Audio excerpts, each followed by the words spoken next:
Steve, the jury of 7 women and 5 men listened to 5 days of testimony and then closing arguments this morning. They deliberated just 3 hours this afternoon before returning their not guilty verdict.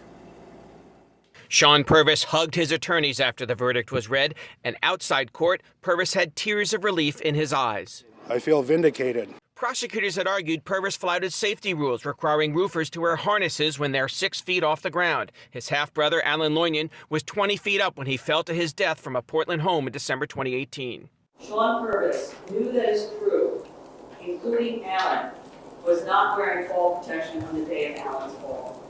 And as far as he was concerned, fall protection was optional. The Federal Occupational Safety and Health Administration has cited Purvis several times for violating its rules, which Purvis disputes. I provide everything and encourage everything to be OSHA approved. These men are self-employed. I cannot make them just like OSHA cannot make them. In closing arguments, Purvis's attorney blamed Loinian for what he called an accident caused by Loinian smoking marijuana dabs on the job. Smoked 4 dabs on a roof, 3 dabs on a roof, not feeling terribly well. That's an error in judgment.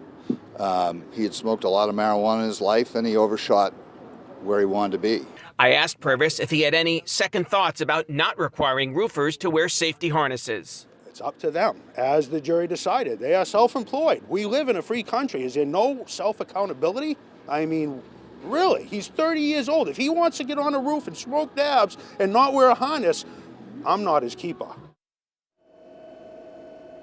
To prove workplace manslaughter, prosecutors had to convince the jury that Purvis was a true employer. But his defense attorney argued he's just a salesman in a collaborative relationship with a bunch of rooftop cowboys, independent contractors who like working for themselves. Live in Portland, Phil Hirschkorn, WMTW News 8.